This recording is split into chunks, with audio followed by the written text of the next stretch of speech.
ce mois d'octobre, cela fera 10 ans maintenant, que sous la conduite d'Ali Bongo Ondimba, l'impensable est devenu la norme dans notre pays. D'abord, sous nos yeux et avec un aplomb qui interroge, un ressortissant d'un pays ami, le Bénin, sorti de nulle part, est devenu en quelques clics le président exerçant dans les faits le pouvoir dans notre pays. Tout ce qui était important, stratégique, dans notre pays, devait désormais passer par Meksan à Crombessi.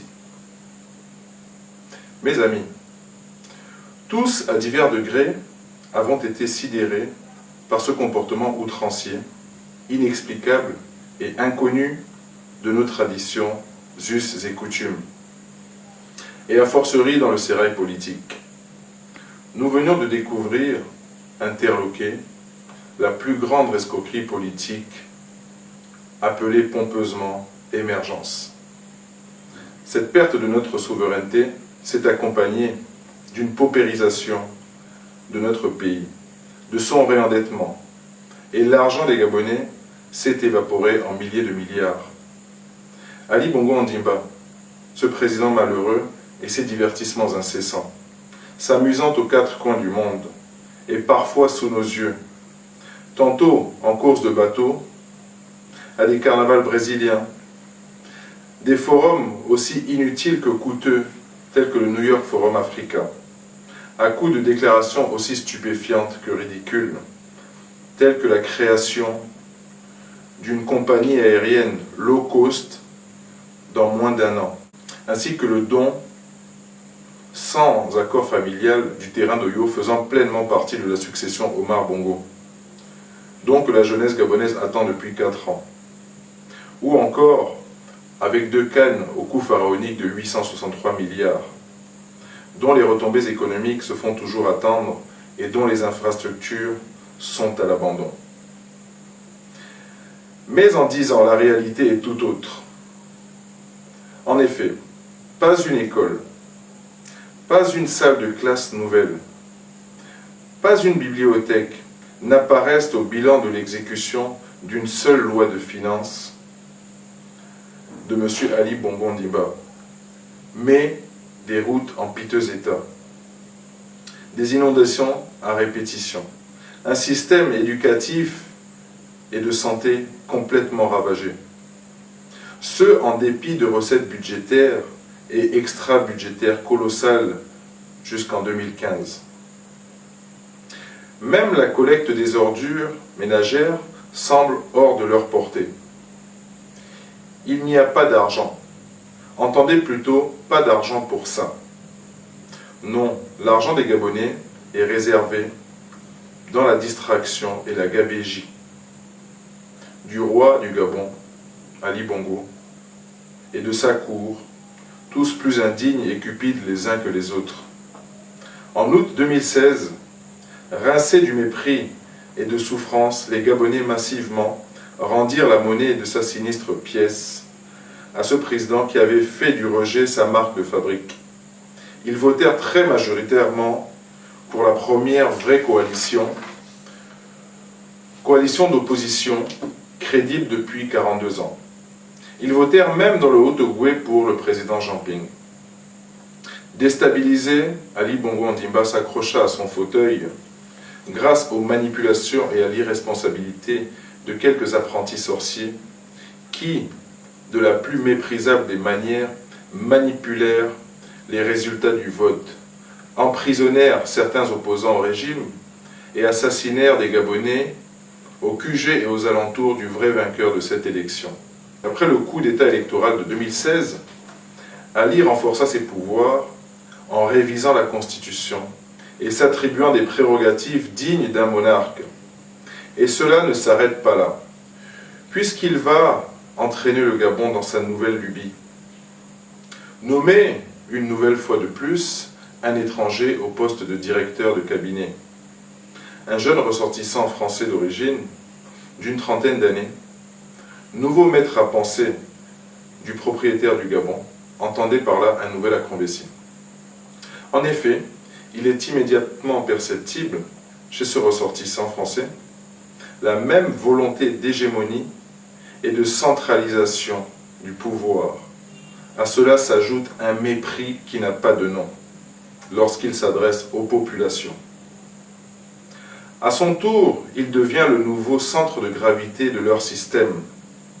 Cet homme, jusque-là connu essentiellement de la police judiciaire et du tribunal de Libreville, pour des poursuites de son ancien employeur, le groupe BGF Bank. Mes chers compatriotes, voici la nouvelle perle rare d'Ali Bongo. La kermesse d'Ali Bongo Ondimba reprend de plus belle sous nos yeux. Il peut librement dérouler son rêve d'un Gabon à ses pieds et spolié à volonté. Il y a quelques semaines, des milliards de l'argent public ont été étalés sous nos yeux pour une tournée dans tout le pays du décès, comme ces turifères le désignent. En effet, frappé il y a un an de la même maladie que son ancien directeur de cabinet, Ali Bongo entend désormais diriger par et grâce à son messager. Personne ne peut nous dire à quel titre ce jeune ressortissant français dirige le Gabon, emploie à sa guise les ressources de l'État et nomme de fait les hauts fonctionnaires avec le désormais célèbre « le président m'a dit que ». Oui, mes chers compatriotes, le président lui a dit que, entre deux avions médicalisés, de vider les caisses de l'État et pour cela de placer ses amis de la GEV, son association, aux principaux postes de la République. C'est le cas du ministère des Mines, de l'Économie, des Finances, de la Justice et de l'Intérieur, du Trésor, de la Compagnie nationale pétrolière, la GOC, et j'en passe. Qu'importe si toutes les lois de notre pays ne permettent en aucun cas une telle confusion des profils et des patrimoines. Oui, le président lui a dit que, entre deux hospitalisations au Maroc, de jouer au nouveau roi blanc dans notre pays, qui, pour, je cite, assujettir ce peuple, isoler les plus vaillants en les diabolisant, et promouvoir les médiocres et corrompus en leur octroyant des privilèges indus. Conscients de cette escroquerie, ces derniers seront encore plus agressifs que les premiers pour préserver leurs privilèges. Oui, il paraît que le président lui a dit que. En fait, mes chers amis, le président lui a certainement dit que le Gabon lui appartient, à sa femme et à ses enfants, et qu'il pouvait faire du Gabon ce qu'il voulait. Exactement ce qui lui passait par la tête. Voilà, mes chers compatriotes, ce que vous devez retenir de cette tournée organisée avec votre argent, avec notre argent. Voilà ce que vous devez comprendre de l'apparition pathétique d'Ali Bongo dansant péniblement de joie pour parrainer la mystification du nouveau gourou. Mes chers compatriotes, très sérieusement, comment est-il possible que nous puissions accepter ces abominations? Comment est-il possible que nous puissions être indifférents ou résignés face au déni de citoyenneté pleine, entière et inaliénable? Comment pouvons-nous regarder cet énième farfelu tropicaliser la République? Faire nommer à nouveau un ressortissant étranger, qui plus est réparateur de lampadaires ou quelque chose dans le genre, au poste de directeur de cabinet adjoint. Renier publiquement ses origines et se faire passer pour le fils d'un authentique fils du pays.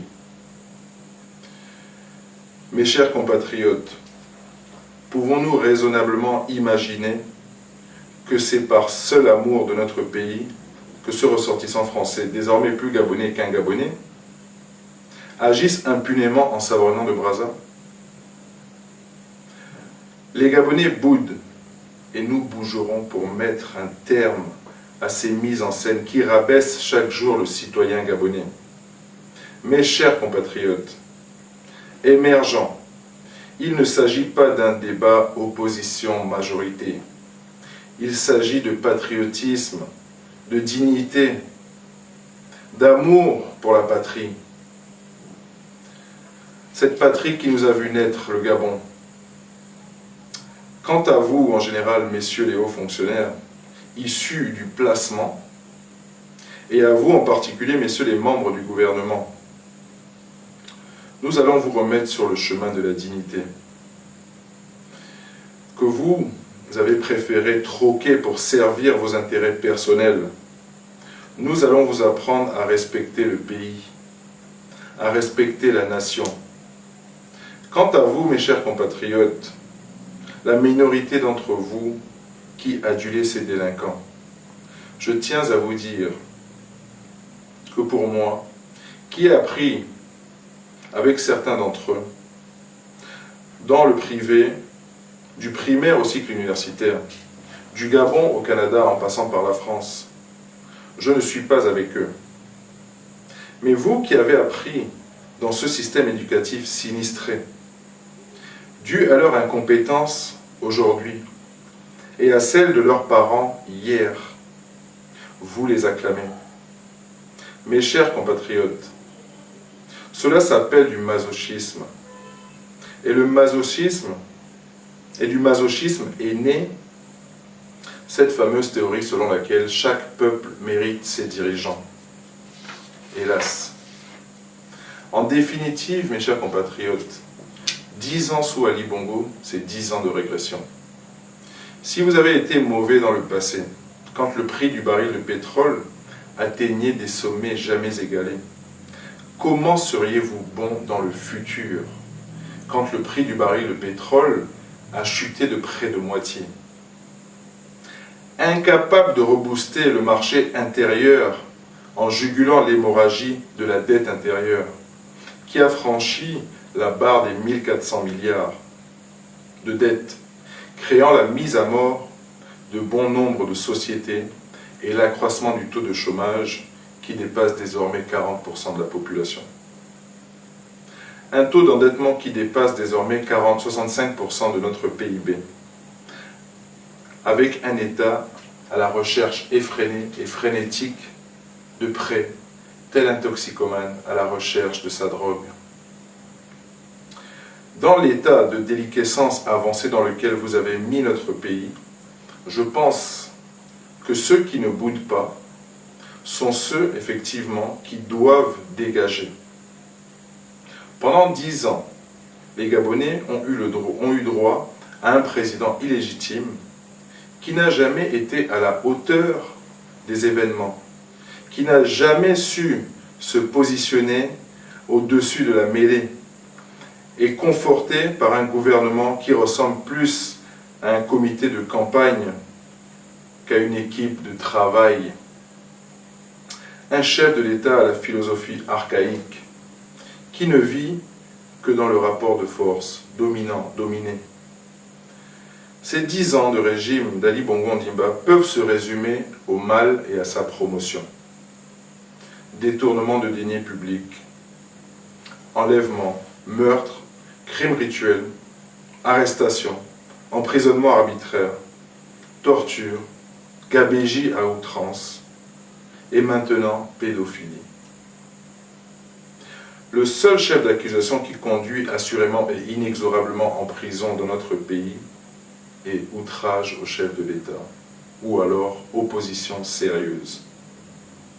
Les opprimés que vous pensez que nous sommes n'obtiendront pas leur liberté en faisant appel à la moralité que nous savons que vous n'avez pas. Seule la lutte nous libérera et nous n'aurons de cesse que de lutter jusqu'à votre départ, car c'est la seule voie possible pour un Gabon nouveau et digne. Je vous remercie.